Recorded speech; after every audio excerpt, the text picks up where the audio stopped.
Ya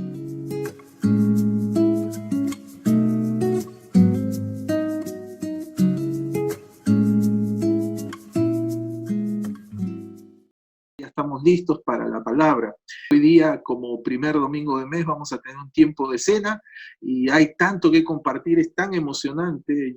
Este libro, de hecho, recuerden, lo hemos estudiado como por 3 años y ahora que lo estamos volviendo a ver, hay tantas cosas y siempre es así. ¿Por qué? Porque es la palabra infinita de Dios, ¿no? Así que la podemos aplicar a tantas situaciones y esta, la que estamos viviendo, no es la excepción. Somos la Iglesia Bíblica Maranga, desde el distrito de San Miguel en Lima, la capital del Perú, sirviendo en y desde allí. Gracias por estar allí. Para aquellos que van a ver esto a posteriori, apreciamos el tiempo que está dando y oramos para que la palabra del Señor produzca su propósito en cada uno de ustedes. Muy bien, estamos siempre aquí recordando nuestro compromiso misionero, que lo hacemos de 4 maneras: con las rodillas de los que oran, el tiempo de intercesión, algunos le llaman la cuerda que sostiene al que desciende allí al trabajo, con las manos de los que dan. Una vez más, gracias por su fidelidad, que se hace más notorio, da mejor testimonio a Dios de aquella fidelidad a pesar de estos momentos, y nos permite continuar también ayudando a otros que en medio de estas circunstancias siguen haciendo esa labor pionera. También se hace con los pies de los que van, justamente los misioneros, y gracias al Señor por ellos también. Qué bueno hemos podido escuchar en semanas pasadas de aquellos, nuestros misioneros, aquellos que también lo están haciendo, que conocemos, como en esta mañana el pastor Mauro también, y con las iglesias de los que bien, hoy vamos a hablar otra vez algo de eso. La iglesia es el instrumento de Dios en este tiempo, ¿sí? Esa es la agencia oficial, gracias a Dios por otras, pero esta es la iglesia, es la agencia oficial, la iglesia local. Muy bien, así están las 4 maneras cómo se hacen las misiones hoy en día. Ahí está nuestro lema permanente: la palabra de Dios no está presa, ya que a Dios nadie lo mete en cuarentena. Como siempre quisiera compartir estas imágenes. ¿Qué tal? Nosotros nuestra visión física es tan limitada que no podemos ver a los virus, ¿no? Si pudiéramos verlos, saldríamos a la calle. ¿Qué dicen? Algo así se vería, ¿no? Así que tenemos que tener sumo cuidado, siempre. Estamos en semanas demasiado peligrosas. Tomemos las mejores y mayores medidas, ¿sí? Aquí está el personal de primera línea, el más directo entre muchos, el personal médico, enfermeras, asistentes, doctores, los de laboratorio que tienen que ver, y recordamos a varios que en nuestra iglesia trabajan en esas áreas, como ya se ha mencionado. Recordémosle en oración. Ellos siguen siendo seres humanos, pero sin embargo están cumpliendo una labor muy importante, cual ángeles, y necesitan nuestro sostén espiritual, nuestra intercesión. Ahí está una enfermera que está comenzando su labor, y esta enfermera, creyente al parecer, dice: hoy el diablo me susurró, no vas a tener fuerza para aguantar un día más. Y miren lo que dijo la enfermera.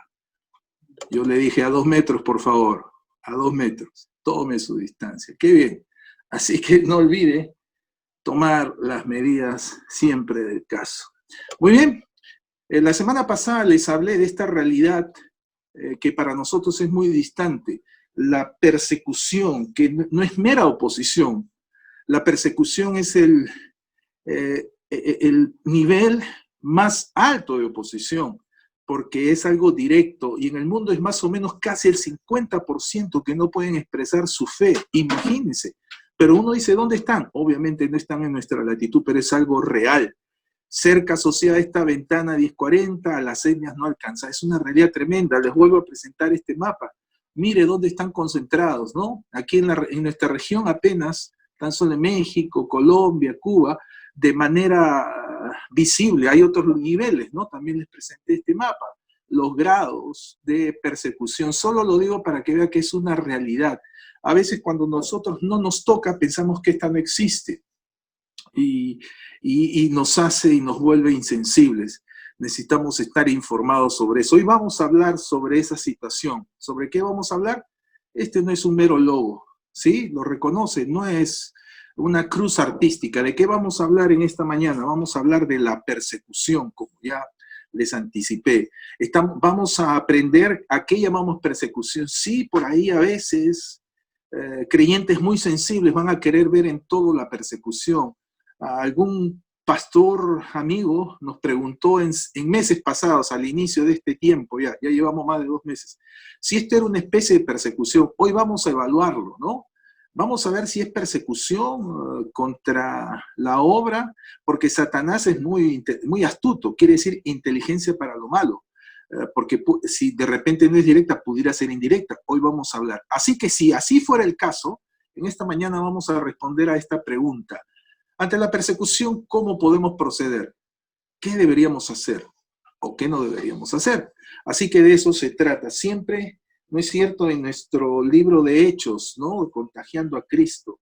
Y hoy vamos a enfocarnos en el pasaje del capítulo 12, versículos 1 al 17. Esta noche lo vamos a terminar. Hoy vamos a ver una parte, la mayor parte, y vamos a ver a este tristemente célebre personaje, el rey Herodes, ¿sí?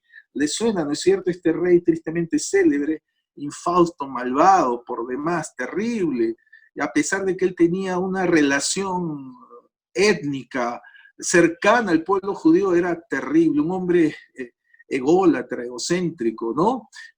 Sin embargo, una vez más, no está ajeno, Dios es capaz de aún usarlo. Ahora, este rey Herodes, que es también una casta, un título, tenía tal presunción que él quiso pasar a la historia de muchas maneras, ¿no? A él lo único le interesaba sus propósitos personalistas y era una autoridad. ¿Le suena? No estoy hablando de política, pero ya entenderá. Pero y aquí en este pasaje se va a notar su personalidad. Y va a ser un participante, no un protagonista, porque el único protagonista en la escritura es Dios. Y vamos a ver, no al rey Herodes, sino vamos a ver al final al real héroe. No al rey Herodes, sino quién es el verdadero héroe aquí. Así que le animo a que abra su Biblia, capítulo 12, versículos 1 al 17, son varios versículos. Hay demasiado, como dije, vamos a intentar reseñarlo. La primera cosa que vamos a ver aquí en esta mañana, en este pasaje, en los primeros 5 versículos, es la necesidad que tenemos la reevaluación de la situación. ¿A qué vamos a llamar persecución? Cuando alguien se burla de nosotros, ¿es persecución?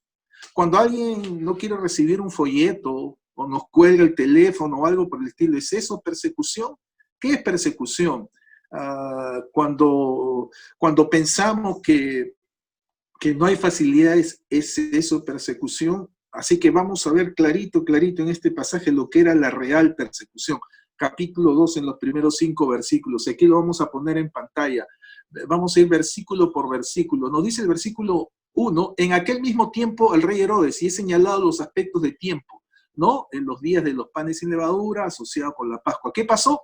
Este rey Herodes era una autoridad. Nótese, estamos intentando evaluar y entender a qué vamos a llamar persecución, por lo menos formal, oficial. En este caso es una autoridad, el rey Herodes, ¿nota? Es algo oficial, legal, aunque inmoral, echó mano a algunos de la iglesia para maltratarles. Una autoridad es tal no para cometer el maltrato, por eso se vuelve inmoral. Y esa es la característica de la persecución. Tal vez puede ser legal, tal vez, pero siempre es inmoral. ¿Qué otra característica vemos? Versículo 2. Dice, y mató a espada a Jacobo, hermano de Juan. Lamentablemente esta persecución llegó a ser fatal, criminal. ¿Nota? Estamos hablando de eso, de persecución. Por eso es que en estos otros países es eso la persecución, porque llega justamente no solo al maltrato, sino a la muerte. Y en nombre de la ley aún. ¿Qué otra característica? Versículo 3, y viendo Herodes que esto había agradado a los judíos. Note, ¿qué encontramos aquí? Las metas morales se reemplazan por motivaciones superficiales o personales o frívolas, ¿no? ¿Qué buscaba él? Agradar a los judíos. Aquí hay una cuestión política, ¿no es cierto? Y ya usted entiende, la misma que condenó y que terminó crucificando a Cristo, lo mismo. ¿Y qué hizo? Para agradar. Qué terrible es eso. El buscar que agradar a las personas, tanto nos preocupa eso, queremos que todo el mundo esté contento con nosotros, yo también, pero no puedo hacer que eso me domine, que condicione mis valores, etc. Así que procedió aprender también a Pedro. Aquí entra Pedro, el apóstol Pedro, lo puso en la cárcel. Así que estamos revaluando qué es persecución. Hasta el momento, podríamos decir que estamos en persecución. No ha habido, nadie ha sido preso. A propósito, no estamos hablando presos por cometer un delito, transgredir la ley, una falta. Esa es otra cosa. Por favor, el apóstol Pedro mismo va a decir en primera epístola que ninguno padezca como homicida, como ladrón o por entremeterse en la ajeno. En eso no hay que quejarse. Eso más bien merecido. Y qué vergüenza que un creyente esté en eso. Aquí estamos hablando sencillamente por el hecho de ser creyentes. Note, echó mano a algunos de la iglesia. Note. ¿Y qué? Sin motivo. Y entonces aún ahora ha tomado al líder, a Pedro. Note. Y aquí vemos cómo esta estrategia, ¿no es cierto? La estrategia del enemigo espiritual de nuestras almas tiene un enfoque estratégico. ¿En quién? En el líder. Note cómo va la escalada de esta persecución. Versículo 4, y habiéndole tomado preso, note, le puso en la cárcel, no cabe duda, entregándole a 4 grupos de 4 soldados cada uno para que le custodiasen. Y aquí lo que me llama la atención es aquí que Pedro, que sepamos lo que había que tenerle miedo a lo que hablaba. Cada vez que hablaba Pedro había que temerle, pero no digamos que era una amenaza, su conducta, no. Pero mire usted el temor o la preocupación que tenían los no creyentes, ¿no es cierto? Ellos estaban tan preocupados que no solo la han puesto en la cárcel, o confundieron los expedientes, o conocemos algo de Pedro que no conocemos, o en realidad ellos eran más creyentes que los mismos creyentes. ¿Por qué? Mire cómo estaban preocupados que lo entregaron a grupos, hagamos aritmética, 4 grupos de 4 soldados cada uno. Imagínese para que le custodiasen. Este era el enemigo número 1 y era Pedro. Yo creo que no le conocían en verdad, o en todo caso conocían algo que nosotros no. Y así que Pedro estaba custodiado en la cárcel. Así que mire, esta la persecución, ¿no? Hemos visto estos indicadores. No podemos decir que nosotros estemos sufriendo algo de este tipo.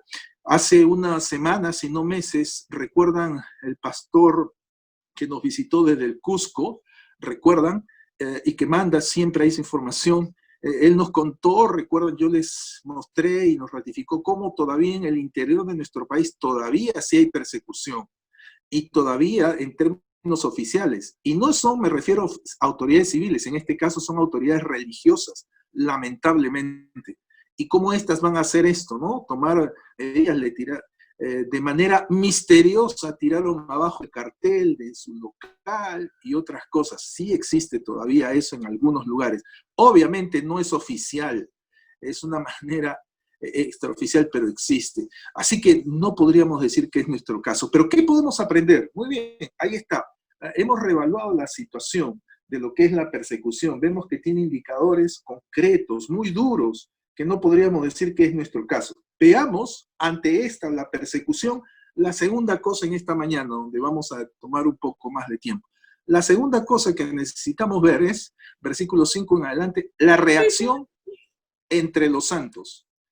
¿Cuál fue la reacción de los creyentes? La reacción de los santos. Recuerde, santos siempre es una referencia a los creyentes. El único en la Biblia que se llama el santo es a Jesucristo. Los santos son los creyentes, aquellos que un día en arrepentimiento hemos puesto nuestra fe en Cristo. Veamos la reacción. Recuerden, ¿no ve que era la iglesia? ¿Recuerdan ahí? Y como dije, habían matado a espada a Jacobo, imagínense, qué terrible. Y no solo contentos con eso, habían metido en la cárcel a Pedro. ¡Wow! Veamos 2 cosas de cuál fue la reacción de los santos. En primer lugar, veamos cómo se presenta el auxilio de un ángel del Señor. Dios no está ajeno a ninguna de estas cosas. A veces, como les he dicho, no es en el momento ni en la manera que pensamos. ¿Por qué? Porque no es ni el mejor momento ni la mejor manera. Felizmente Dios sabe. Y veamos cómo interviene el auxilio de un ángel del Señor. Vayamos otra vez ahí, versículo por versículo. Versículos 5 al 9 nos dice, versículo 5, que en medio de todo eso, la iglesia hacía sin cesar oración a Dios por él. Que estamos viendo la poderosa práctica piadosa de la oración en medio o ante todo problema, cuanto más ante la persecución. Y a veces lo primero que hacemos como humanos, nos quejamos, nos lamentamos. Y por último, tal vez oremos, cuando debería ser siempre nuestra reacción, no orar. Y Dios está con estas circunstancias dándonos un empujón y diciendo, aquí tienes una oportunidad para orar. Sino, ¿cómo explicamos estos milagros modernos? ¿No? Cómo en medio de miles de personas podamos tener salud todavía, por ejemplo. Así que, como ha contado el hermano Manuel, ¿no? Personas cercanas, compañeros, y él nada. Así que la oración sin cesar, es decir, sin bajar la intensidad. Aquí está este poderoso recurso. Sigue diciendo el versículo 6, y cuando Herodes le iba a sacar, note la motivación personalista, lo iba a hacer solo para orar. Aquella misma noche estaba Pedro durmiendo entre dos soldados, sujeto con dos cadenas, y los guardas delante de la puerta custodiaban la cárcel. ¡Wow! ¡Qué tremendo! ¡Qué seguridad que tenía Pedro! Otra vez, de verdad debe ser y es el mismo apóstol Pedro, pero ¿qué temían? Repito, al parecer ellos estaban más convencidos. Y ahora noten varias cosas. En medio de la dificultad, Pedro descansaba. Una pregunta, ¿Pedro estaba preso o estaba protegido? Pareciera que no estaba preso, sino que más bien lo estaban protegiendo. Y esto pareciera ser algo de ironía o de humor. No es así. Muchas veces Dios usa las dificultades, aún la misma persecución, no para un fin malo, sino para un propósito. Yo aprendí a decir cuando algo a veces no sale mal y después que digo yo mismo me frustro y digo, no, bueno, Dios sabe, quién sabe me está librando de algo, ciertamente. Así que Pedro está aquí descansando y muy bien acompañado, ¿no? Ahí están los soldados, como ya hemos visto eran grupos de 4, cada uno de 4, imagínense. Y estaba sujeto con 2 cadenas y lo guarda delante de la puerta custodiando la cárcel. Repito, preso o protegido. Cualquiera de las dos tiene razón, sino que refleja su perspectiva. Así que ahí está Pedro. ¿Qué nos sigue diciendo? Versículo 7. Y he aquí que se presentó un ángel del Señor, ¿recuerdan? Y una luz resplandeció en la cárcel. Esta es una manifestación de la providencia del Señor. Esta luz, la gloria, aunque aquí dice un ángel del Señor, en realidad era un ángel del Señor. Y entonces un enviado. Aquí está un enviado especial, la providencia divina en medio de la prisión humana, paz en medio de y a pesar de la dificultad, ¿no? Porque está dormido Pedro. ¿Y qué hace? Tocando a Pedro en el costado, le despertó diciendo, levántate pronto. Tal es así que Pedro ni siquiera lo notó, entiéndase, ni siquiera lo esperaba. Pedro no estaba diciendo, ¿a qué hora me librará el Señor? No, Pedro estaba muy cómodo. Yo creo que hasta estaba haciendo amigos ahí con los guardias. Y estaba comodísimo. Tanto que el ángel dice, ya, Pedro, levántate pronto. Y las cadenas se le cayeron de las manos. Impresionante, ¿no es cierto? Le dijo el ángel, cíñete, o sea, ponte bien tu ropa, alístate para que no te tropieces con él, y átate las sandalias. Le dijo así, Pedro estaba muy cómodamente dormido, ¿eh? Y le dijo, envuélvete en tu manto y sígueme. Así que noten, aquí está Pedro, y entonces vemos cómo se manifiesta la providencia del Señor. Versículo 9, y saliendo le seguía. Pedro obedeció.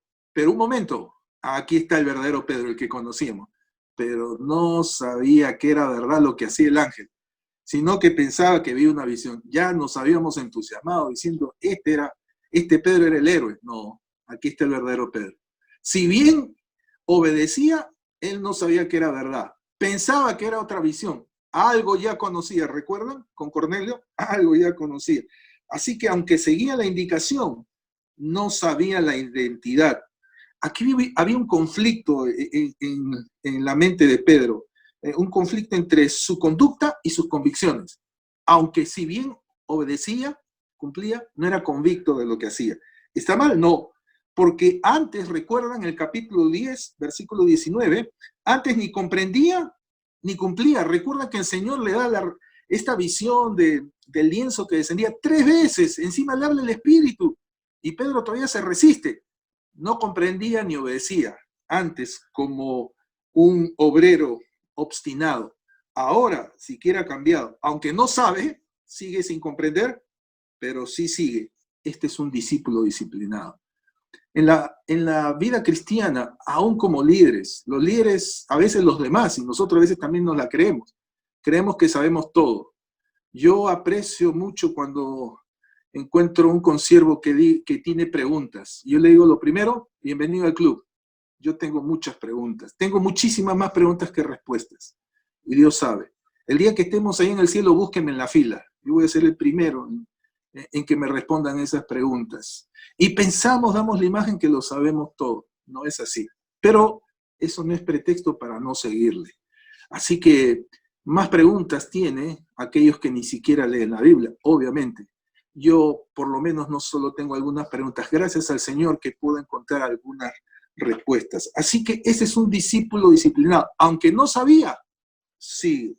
Así que ahí está Pedro, ¿no es cierto? Ese es el Pedro que conocemos, está bien. Y nos sigue diciendo el relato, versículos 10 y 11, y habiendo pasado la primera y la segunda guardia, mire qué protegido que estaba Pedro, ¿eh? Impresionante. Mejor protegido no hubiera estado, parecían sus guardaespaldas. Llegaron a la puerta de hierro, wow, esto parece una película. Llegaron a la puerta de hierro que daba a la ciudad. Era una puerta de hierro. Mire, ¿qué se habría dicho de Pedro? Me imagino las señales, ¿no? Que recuerdan que la gente sacaba para que la sombra de él dijera, wow, dijeron, esta es cosa seria. La cual la puerta de hierro se les abrió por sí misma. Impresionante. Y salidos, pasaron una calle, han avanzado, o sea, ya estaban fuera de la cárcel, y para estar más seguros avanzan una calle. Y luego el ángel se apartó. La pregunta es, ¿por qué se apartó? El ángel se apartó una vez que se había firmado el auxilio. Ya se había cumplido, ya no era necesario. No solo lo había dejado fuera de la cárcel, sino todavía una calle más allá. No vaya a ser que Pedro en medio de ese sueño se vuelve para adentro otra vez. Era muy capaz Pedro. Así que ahora está ahí, totalmente librado Pedro. Y así que miren lo que está obrando este ángel del Señor. Versículo 11, entonces Pedro, ahí está el verdadero Pedro, volviendo en sí, como el hijo pródigo. Ahí reacciona. Y ahora sí, dice, volviendo en sí, dijo, ahora entiendo Pedro. Ahora entiendo verdaderamente. Mire, qué cariño, qué trato tenía Dios con su siervo, ¿no? Cómo lo trataba tan personalmente. Ahora entiendo verdaderamente ese Pedro, que el Señor ha enviado su ángel y me ha librado de la mano de Herodes y de todo lo que el pueblo de los judíos esperaba. Wow, ahí están las componendas, ¿no? Entonces, ¿y eso qué nos revela? Con mucha sinceridad, ¿qué está diciendo Pedro? No entendía nada de esto porque no lo esperaba. Nuestro entendimiento va a ser proporcional a nuestra expectativa. ¿Por qué Pedro no entendía? Porque humanamente no lo esperaba. Ahora podemos hacer otra lectura. Él estaba en la cárcel y dijo con estoicismo, bueno, caballero, como decimos en Perú, caballero, ya estoy en la cárcel, ni modo, me la aguanto. Pero Pedro no dijo, si yo estoy aquí por causa del Señor, ¿qué irá a hacer el Señor? Ni lo esperó. Nuestro entendimiento va a ser proporcional a nuestra expectativa. Nuestro entendimiento va a ser proporcional a nuestro entendimiento de las Escrituras, a nuestro entendimiento de quién es Dios y cómo obra. Por eso muchas veces hay creyentes que van a decir y actuar como que no fueran creyentes incrédulos. ¿Por qué? Porque justamente su fe está basada en el aire, en opiniones, en lo que otros dicen, pero no en lo que la Escritura afirma. Y basta que pase algo y su fe, entre comillas, es revelada como tal, que no hay nada. Así que, y eso puede pasar hasta un líder. Pedro recién entiende, ahora se da cuenta de eso, ¿no? Así que, mire cómo obró. Estamos viendo, recuerden, la reacción de los santos o entre los santos, el auxilio del ángel del Señor, la providencia del Señor, Dios va a obrar, claro que sí, en su momento, de una manera inesperada, insospechada, como ha dicho un hermano nuestro, Daniel, de que usó personas en el momento debido, ¿no es cierto? Y a veces sí, ni lo esperamos porque, por un lado, podemos pensar, no lo merecemos, de hecho, o quién sabe, no nos enfocamos en nosotros mismos, ¿cómo no? Y por eso Dios dice, como todo padre, el padre se preocupa de los hijos, no es el hijo que le dice, ya papá, por favor, dame un pan. Ese es el caso extremo, sino que es Dios quien se preocupa. Y allí uno dice, wow, era el Señor quien entendía mis pensamientos o mi necesidad mejor que yo mismo. Así que qué bueno que aquí vemos cómo, ¿no es cierto?, el auxilio de un ángel del Señor, Dios, va a obrar. Para terminar en esta mañana, la segunda y última cosa. Hemos visto en esta parte de la reacción de los santos el auxilio de un ángel del Señor. Veamos ahora la ambivalencia de la Asamblea de los Santos. ¿Qué es esta palabra ambivalencia? Es decir, la doble manera de actuar al mismo tiempo. ¿No es cierto? Es como si alguien al mismo tiempo se riera y llorara, y puede pasar, ¿no es cierto? Alguien que actúa bien y mal, por decirlo de alguna manera. Y otra manera sería como una paradoja. Veamos la ambivalencia de la Asamblea de los Santos para terminar. Mire a esta iglesia. Recuerden, Pedro estaba en el versículo 12. Dice, y habiendo Pedro considerado esto, ahora sí Pedro entiende, dice, llegó a casa de María, la madre de Juan, el que tenía por sobrenombre Marcos. Recuerdan, lo habían llevado, el nuevo discípulo. Interesante el nuevo discípulo. Aquí está Dios usando al nuevo discípulo para proveer un lugar donde muchos estaban reunidos orando. Qué tremendo, nos ratifica una vez más, ¿no es cierto? Esta práctica piadosa, poderosa, más aún ante la persecución. ¿Y qué vemos aquí? Se comprueba el compromiso. Nosotros diríamos a veces la carga de la congregación. ¿Cómo se nota que estaban comprometidos? Muchos estaban reunidos orando. Muchos estaban reunidos orando. Así que son nuestros hechos, como diría el apóstol Santiago. Tú dices que tienes fe, muéstramelo por tus obras. Así que nuestras obras hablan mejor que lo que decimos que es nuestra fe. Estaban muchos reunidos orando. ¡Qué tremendo! Había un compromiso. Pero como hemos dicho, hay una ambivalencia. Sigue diciendo el versículo 13, cuando llamó Pedro a la puerta del patio, salió a escuchar a una muchacha llamada Rode. ¿No es cierto? Entonces, habiendo comprobado el compromiso, la carga de la congregación, ahora Pedro, que había sido participante en ese contexto, él había visto cómo había sido librado de los guardas que dormían con él, de la puerta de hierro, etcétera, etcétera. Ahora llega a una puerta y es incapaz de ingresar a la reunión de intercesión de la iglesia. ¿Cómo es esto? Pero y todo lo que había pasado, y ahora no puede ingresar a la reunión de intercesión. ¿Cómo se explica esto? Versículo 14. Rode, la muchacha, la cual cuando reconoció la voz de Pedro, ni siquiera le abrió la puerta. Ella reconoce su voz y de gozo no abrió la puerta. O sea, ella sí, convicta, ha reconocido la voz y del gozo la dejó cerrada la puerta y Pedro, pobrecito, seguía afuera. Sino que corriendo dentro, dio la nueva que Pedro estaba a la puerta. ¡Wow! Y sin embargo, Pedro no podía entrar. Pobrecito. Feliz la chica, pero pobrecito Pedro no podía entrar. Qué paradójico, ¿no? Habiendo librado de tremendas cosas, no podía entrar a una sencilla reunión de los creyentes. Dios le libró de los paganos, de los inconversos, de los enemigos, y no podía entrar a una reunión de creyentes. ¡Wow! ¡Qué problema! A veces pasa, ¿no? Que hay creyentes que pueden quedar afuera de la reunión de todos los creyentes. Es una cosa que pensar. En otro momento vamos a hablar. Así que Pedro está ahí.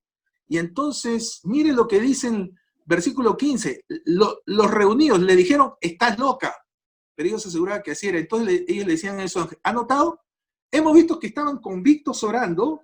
Sin embargo, aquí comprobamos que intercedían a pesar de su incredulidad. Porque si bien están intercediendo, cuando llegó la chica que hubieran dicho, gloria al Señor, el Señor no respondió. No, ¿qué dice? No, estás loca.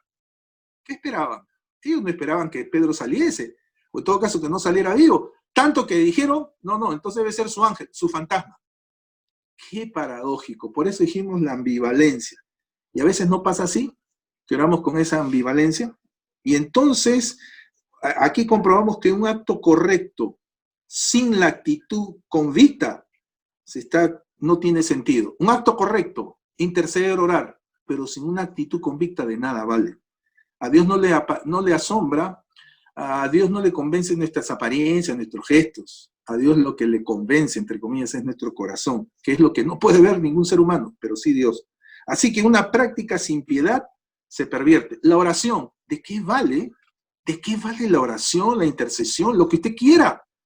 Si no hay la piedad, si no hay la actitud correcta, se pervierte. Algo tremendamente correcto con una actitud incorrecta se pervierte. Así que, mire lo que han dicho, está loca, es su ángel. No le creían. Y sigue el relato, dice el versículo 16, mas Pedro, pobrecito, persistía en llamar. Y Pedro, me imagino, pensaba, y mire lo que el Señor me libró y no me puede hacer que entre yo aquí, qué bárbaro. El problema no son los soldados, el problema no es Herodes, el problema son los otros creyentes. Persistí en llamar. Y cuando abrieron y le vieron, se quedaron atónitos. de remate, confirmado. ¿Qué? No dijeron, ah, sí, Pedro, sabíamos que el Señor nos iba a responder. No, ¿qué dijeron? ¡Ah! ¿No estabas muerto? ¿No te tenías que morir? Estaban atónitos. Impresionante. ¿Recuerdan de qué estamos hablando?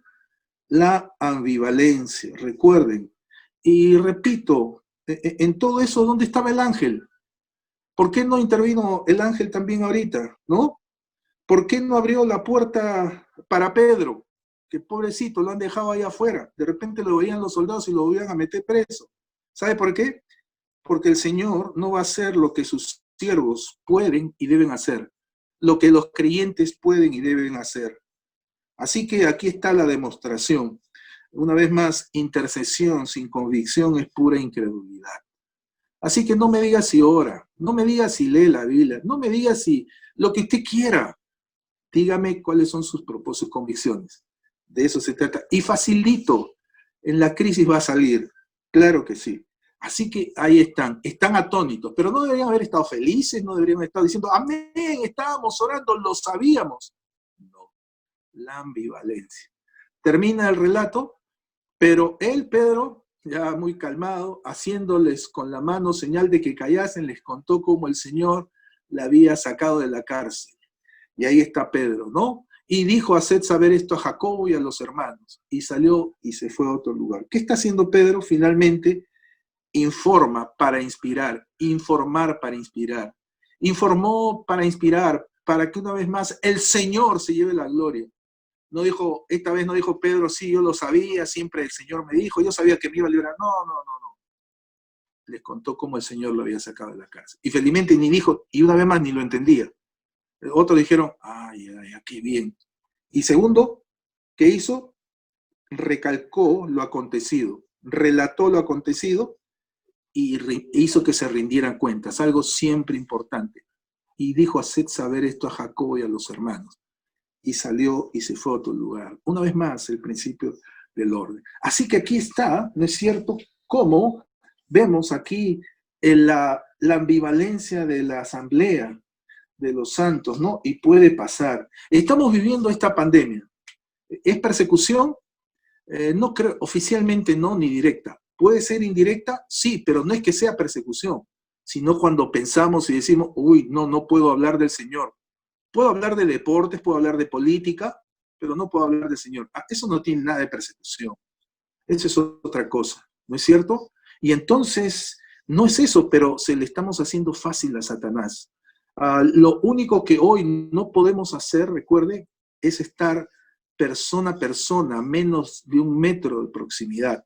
Así que no ha cambiado, más bien, como dijimos la semana pasada, estamos concentrados en el hogar para aprovechar y tomar tiempo con la familia, con nuestras cónyuges, con nuestros hijos, de lo cual somos los únicos responsables. Por ahí hay algunos que siempre van a buscar aquí echarle la culpa a alguien. Son sus hijos, pero van a buscar a ver quién tiene la culpa, los tíos, los padrinos, los hermanos, la iglesia, el pastor, siempre un síntoma de su culpabilidad adelantada. Así que tenemos este tiempo privilegiado para enfatizar la familia. Si no hay familia, no hay iglesia. Si no hay familia, no hay país. Si no hay familia, no hay nada. Así que, pero mire, cómo podemos nosotros pensar, creer, tener ese espíritu no fundamental en la Escritura y pensar que esto es persecución. No hay tal. Pero lamento tener malas noticias. No esperemos que un día no se dé. Vamos camino a eso. Claro que sí. Recuerde, esto tiene ribetes hasta legales. Va a llegar un momento cuando eso pase. Y que Dios nos dé la valentía, el denuedo, para ser consecuentes, para mantener la expectativa en el Señor, para no perder esa fe. ¿Qué es la fe? La expectativa de que ocurran las cosas positivas de Dios. ¿Qué es el miedo? Esperar que ocurra lo malo. No sé qué le esté moviendo en esta mañana, pero una de dos, o le mueve la fe o le mueve el miedo. Y a partir de eso otras cosas, del miedo, la incertidumbre, la duda, la culpabilidad, etcétera, etcétera, etcétera. La fe, el ánimo, el gozo, etcétera. Y qué tremendo, estos son tremendo, creyentes o son locos, es lo mismo, creyentes que están en medio de dificultades y problemas están gozosos, felices de poder estar aquí, aprovechan estas circunstancias. Y hay otros que no les afecta, que no nos afecta nada y estamos tristes, estamos quejosos. Qué mal testimonio que damos. Así que por eso dijimos la ambivalencia. Así que en esta mañana, aquí está, ¿no es cierto? ¿El rey Herodes o el real héroe? ¿De quién prefiere usted ser hincha? Y no hemos terminado, esta noche vamos a terminar con este pasaje. Espero que usted, en medio de estas circunstancias, no es fácil, no es grato, pero puede usted permitir que su fe crezca. La fe crece en las pruebas. Así dice el apóstol Pedro. Nuestra fe es lo que se prueba. No se prueba nuestra capacidad económica, nuestra inteligencia, nuestra simpatía. Se prueba nuestra fe. Que el Señor nos dé esa sensibilidad. Y estoy seguro que sí. Que el Señor nos ayude. Oremos. Señor, te damos gracias por tu palabra, por recordarnos que la persecución es algo tan serio, tan doloroso, que hay millones de creyentes en el mundo que están sufriendo tal persecución, aún algunos en nuestra patria de los cuales desconocemos. Que tú les sigas sosteniendo con tu gracia, con tu providencia, y que ellos puedan, Señor, mantenerse enfocados en la tarea que les diste y en la expectativa de que tú vas a obrar. Tú tienes el control de todo. Como alguna vez dijimos, como dijera un misionero, somos inmortales mientras estemos en tu voluntad. Y Señor, que tú sigas usando a tu iglesia, ahora manifestado en decenas, centenares de hogares, que produzca una explosión tal en nuestras familias, y que cuando tú creas conveniente al volver, volvamos a una iglesia muchísimo más fortalecida. Y sabemos, Señor, que necesitamos seguir aprendiendo. Gracias por cada una de estas familias, de estos hermanos, que así lo están entendiendo. Que tú seas glorificado en todo. En el nombre de Jesús. Amén.